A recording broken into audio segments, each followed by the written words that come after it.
Welcome, food enthusiasts, to another episode of the Future Foodcast. I'm Pam Linemiller, your host for today, and we have a really fun interview all about flavors, which a lot of us don't think about, but we have Luan Blancher with us. She is a beverage category marketer with Givaudan. Welcome to the podcast, Luan. Thanks for having me. I'm excited to be here today. I'm excited to talk all about flavors. Something that most of us as an end consumer, it's kind of seamless to us. We buy things that are already finished, and you're kind of on the front end of deciding what they're going to taste like, what the trends are that we like as consumers. And I'm really excited to unpack how all that happens today. Me too. Yeah. You work with a company that focuses really more in the B2B space, right? Tell us a little bit about that. Yes, Givaudan is a taste and well-being company. So not only flavors, but also as well ingredients as well in terms of botanicals, nutraceuticals. And our main goal really is, again, working with B2B customers and really trying to help them solve their problems and make sure that they continually make their consumers happy and delightful with the products that they're putting out. Yeah, thanks for expanding all that you do work in, because I just love flavors. And so I focused in on that part, because who doesn't like to try a new beverage, which is the category that you're in. And, but you do have a lot of other ingredients that you work with your customers on to try to get the profiles that they want for their consumers, right? Yeah, absolutely. And initially we started just as a flavor company, but we realized, again, with looking at the trends and seeing really the needs of the consumers really expanding. So we do have flavors, we have taste ingredients, we have botanicals, we've even expanded to colors as well too. So when you start to think about all the components that are made up of food and beverages, it's not only simply just the taste, but you think about the texture, the color. So we're really trying to be a just all-encompassing company and not just focusing on one specific area. So I'm really happy with the growth of Givaudan over the last couple of years.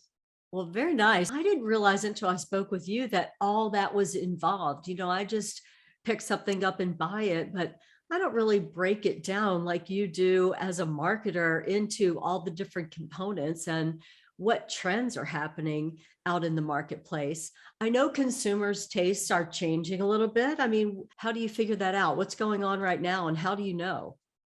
Yeah, good question. So first of all, it's good that you said you don't think about that, because we don't want you to think about that. We just want you to enjoy and really experience the food. But in terms of really looking at trends, we have several different ways that we can do that. So we're looking at what are some of the economic and political trends. We're looking at some of the consumer trends as well too. We're looking at some secondary resources, journal article, research articles. So there are a lot of different ways that we are keeping abreast with consumers. Givaudan is known for its research. It's one of the things that attracted me to the company. So we ourselves are also doing a lot of internal research as well to really understand the consumer needs and how we can really deliver to their expectations as well. Yeah, I think we consumers are pretty complicated animals, aren't we? You are, yes. So we all are. ever changing. Let's not say complicated. Okay, complicated, yes. Ever changing. We do want, and I think there's a combination, maybe you can confirm or deny. Sometimes people want that comfort food, which is the thing they're really used to, and they know they like it, and it's kind of a go-to product for them. But then some people want to try the new, the fancy, the different, the latest thing that's on the market. Is that right? Is there kind of opposites there? Yes, so a very, very good point that you brought up. So it really depends a lot on the mood that you're feeling, what sort of environment you're in, what do you want to feel like in that moment, or what do you want to feel like in the future. We've also done some research recently, and it's called Flavor Finders, and it's really trying to understand consumers' personalities. And something that you touched on is we've realized that some consumers who like tried and true flavors, they are, they don't want to be disappointed, so they, for instance, if they like vanilla, they're going to stay with vanilla ice cream. They don't want to try something new. But we've also found out that there are consumers as well too who just like to try new products. So it all really comes down to the personality of that person when it comes to how adventurous they really want to be about their foods. But again, within particular consumers, again, as I said earlier, it kind of depends on the day, the mood, the environment as well too. So if you're at a brunch with your friends, you're in a different mood, you might want to try something new, depending on if you're at a birthday party or a family barbecue. So again, all of these factors kind of play into food and beverages. And so it depends on the mood, the location, whether you're at brunch, whether the group of people you're with. So whether you're with friends or with family, all of that really influences what sort of beverage or food you're going to consume and enjoy at that moment. Very cool. I hadn't really thought about that. I do know that when we travel, my husband loves to try that new thing. He's always looking on the menu for something he hasn't had before. To your point, there are different kind of consumer profiles, people that, and depending on where you are, when we're not traveling, not so much adventurous as far as the menu goes. So it has to do with the environment. And Luan, I never really thought about the emotion that plays into the foods and the flavors and the ingredients that we're willing to try or not willing to try. But you've kind of enlightened me to that in our conversation. Yes, and we've done some internal proprietary research that can go into that a little bit more. So when you're feeling happy or excited or elated, what are the flavors that really connect with that? When you're feeling a little bit, down, or maybe you didn't have a good day, what are the flavors that bring you that sort of comfort or, bring you that sort of joy? So really understanding moods and emotions and how they're connected to food and flavors. Again, as you said earlier, as a consumer, you don't think about this, but that's not your job, really. It's our job to think about it.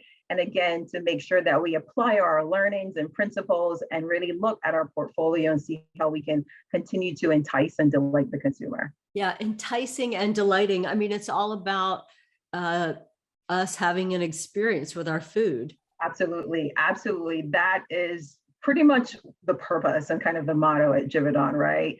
Feel good experiences, do good experience. We're all about creating these experiences for the consumer. You know what? It's so interesting to me because I'm a very fact-based person as far as I have science and math degree, and I am always looking at the numbers and all that. But what I'm hearing you say is, I mean, some of this food experience and the flavors and how you're going about trying different things, it's not really based in sheer facts. It sounds like there's a lot of emotion. Actually, it is. So when we think about when we're looking at the trends, there's a lot of data behind that. So there are people in the field who go out and they look at the products, they're collecting data, they're analyzing it, we're reading those reports.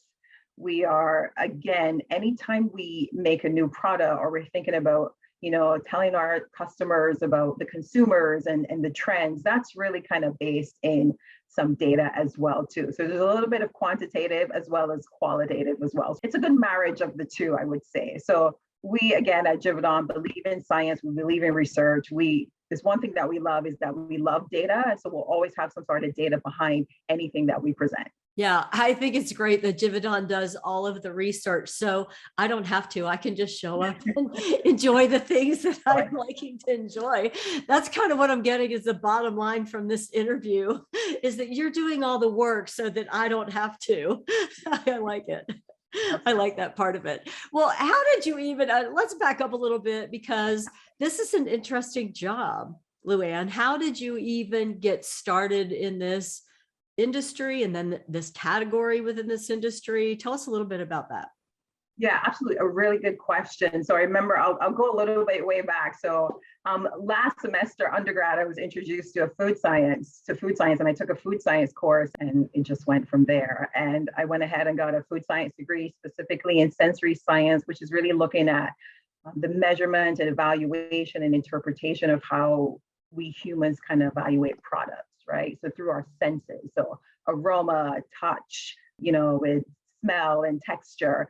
And so I worked in the sensory department at Givaudan for a few years and also became very interested in business, got a business degree as well too. And then the opportunity just arose for me to move over into marketing. And I remember vividly asking the question, like, can I bring a lot of my scientific skills over, things like critical thinking and asking why and creativity. And they said absolutely yes. And here I am today. It's been a fun ride. It is. I really enjoy it.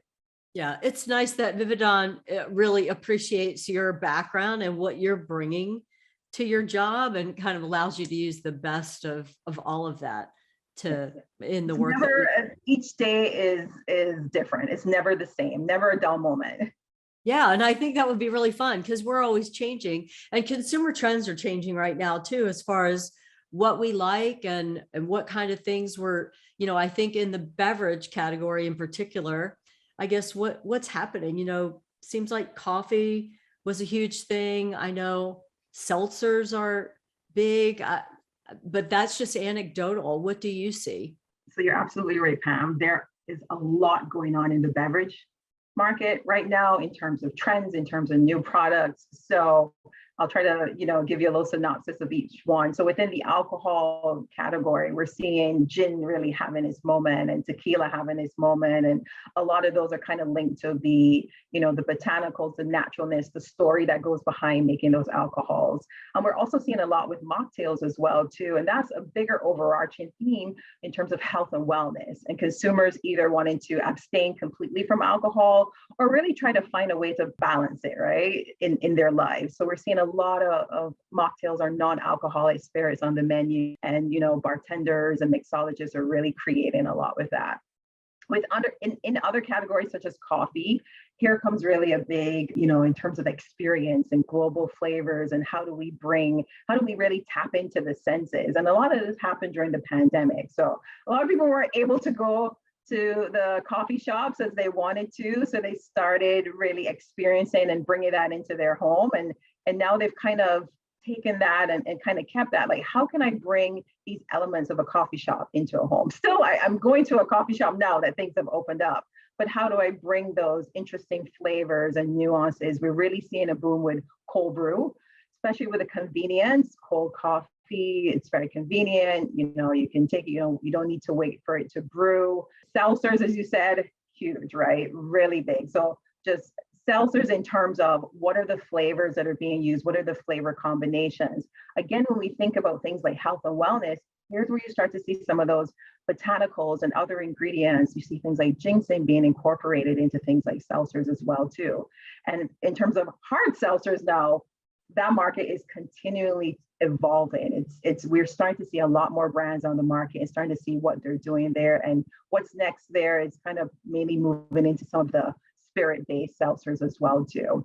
And then there's also hydration and refreshment as well. So consumers want beverages now that just don't only meet the core requirement. They want additional benefits. So can I have a beverage that also helps me with immunity? Can I have a beverage that's also helping me with energy? Can I have a beverage that also helps me with focus as well, too? So again, as I said earlier, consumers are ever changing and we're just trying to keep up with them. Yeah, so we want that value add is what I'm hearing you say. Yes. We want the value add there. Well, interesting perspective on the pandemic and how that has affected some people and how they're experiencing things. I hadn't really thought about that at all, but you're right, because now you were making your coffee at home, or if you wanted convenience, I love the cold brew. Hadn't thought about that as being a convenience thing. Personally, with the hard seltzers, I just kind of was letting that happen out there. And I didn't even try one until a couple of weeks ago. And then I really enjoyed it. It isn't a category that was ever in my life before. And I think that's interesting, and it was just because, in a social situation, I've never tried one of those. And a friend said, you need to try this. And so I did and just really enjoyed it. So it's interesting, all the things you're talking about, like what mood you're in, where you are, whether you're open to trying something new or not. Like, as I look back on how my life has been over the past month, all of those come into play. That is so interesting. Yeah, absolutely. And it's our job my job to kind of keep track of all of this and all the trends. So going back a little bit to the pandemic, health and wellness became really big, right? It's not to say that consumers weren't aware of health and wellness before, but it really came to the peak during the pandemic with immunity. And you saw a lot of products with enhanced immunity or immunity plus on the market. And it's not that immunity isn't important anymore, but now they're looking, what's the next added benefit that I can get? And we're seeing energy and focus really come into light there as well.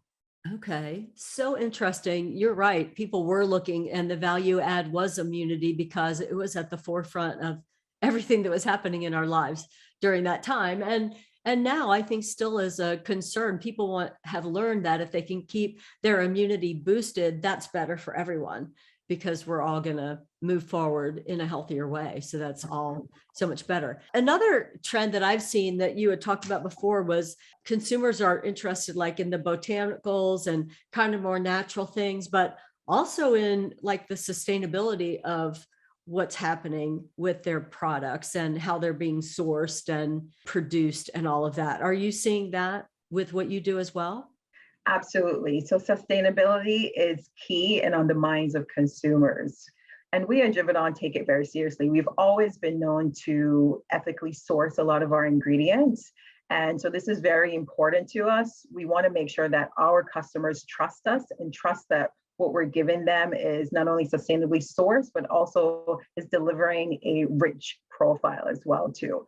So at Givaudan, we're also getting ready, or we're in the process of becoming B Corp certified. So that is a huge for us. Again, we're not only looking at the sustainability of our products, we're not only looking at carbon emissions, how to reduce wastewater, how do we look at, the amount of electricity that we're using in the plants, but also thinking about the communities, right? How do we look at the mental health of our employees as well too? How do we make sure that they're sustainable and able to do their jobs? And then when we think about, again, back to some of our sourcing and communities, how are we giving back to those communities? We're not just taking those crops and making them into good flavors, but how do we make sure that the farmers are paid well? How do we make sure that we're making sure that that community is still sustainable, not only for now and for our needs, but also for the future as well? Wow, I hadn't really thought about that. Now, for our listeners that aren't aware of the B Corp certification, I think after you said that, you were listing several of the things that are a part of that certification, right? The things that we are, yes, as part of the certification that we are in tune with, yes. Yeah, that's not an easy certification to get. It's very, very broad and sweeping across all areas of your business. And takes a few years. So yes, we are committed to the length of time that it takes. And it really shows that we not only value what we do, we value our customers, we value their customers, and we also value the employees as well too, not only now, but also into the future. Yeah, interesting because you do have that B2B space. You're valuing your customers, which then also have end customers. So it's really interesting to make all those partnerships work. But it sounds like you're always, Givaudan is always innovating, like trying to figure out the next thing. Absolutely, we are always. I love the brainstorming sessions we have at work to think about what's next, to answer the questions of why are we seeing this? How can we deliver to this using the portfolio of the products that we have, whether they're the taste ingredients, the botanicals and nutraceuticals, the colors. So we're always trying to think ahead. We're always trying to, again, see what is it that the consumer wants, what the consumer needs, and deliver to that, but also go beyond their expectations as well too. There's a part where we're trying to almost predict what the consumer needs before they know they need it. Right. I think that'd be the really interesting part of your job, to try to predict what we're going to need before we know that we need it and kind of inform that. Right. A lot of times we're making decisions. We aren't thinking about it ahead. We're making our decisions based on what's available to us. And a lot of that brain power comes from people like you at Givaudan trying to make sure you're serving our needs and you're giving us options and innovating forward. Absolutely, because again, we are constantly looking at the trends, keeping abreast of what's going on, not only what's going on in food, what's going on in the economy, how are politics influencing, again, inflation rates, minimum wage, how is that going to affect consumer trends, their needs, their buying habits? So we have to be aware of everything that's going on, not only from just a flavor or food category, but really looking at the global landscape and seeing how that can affect consumers and then how that's going to affect our customers. Like, what do we think they're going to come to us next for? Yeah, exactly. Just like you were talking about, I mean, the world events like the pandemic really affected how your consumers were behaving and what they were looking for. And then coming out of that, what they're looking for. And not only in the coffee category, but in the immune category, the value add being immunity, et cetera. So everything is always changing. I bet that is so interesting for you, interesting and challenging, both at the same time, probably, for your work. I like it though. I like a challenge. Again, when you think about my scientific background, I'm always there ready to analyze and again, ask those questions why. It can be challenging at times, but I like a challenge. So It suits me well. Well, and I'm sure Givaudan is glad you do like the challenge because they need to step up to that challenge. We have talked about some great things this morning and what you and your company are doing. But is there anything else you would like for our audience to know from your perspective, Luan, before we go? So one thing I really want the audience to take away is to know that we are constantly thinking about consumers' needs whenever, new products are launched, whether new flavors are launched as well. So we're thinking about your need state, your emotion, how this food is going to delight you, how this beverage is going to delight you. So just know that there's a thought process, but there's also a large team behind every single beverage, every single food, every piece of confectionery, yogurt, ice cream, anything that you see, there's a team behind it. There's a lot of thought that goes into it. And really, at the end of the day, we just want to make sure that you are enjoying it and being delighted. Luan, thank you for leaving us with that perspective. I am looking forward to being delighted the next time I try some new food or beverage ingredient or product. Thank you so much for being with us today. Thank you, Pam. Thanks for having me. Thanks for listening to FutureFoodCast. FutureFoodCast is powered by Farm to Plate, the leading food blockchain platform. Subscribe on YouTube or wherever you listen to podcasts to stay up to date with the very latest innovations in the food industry.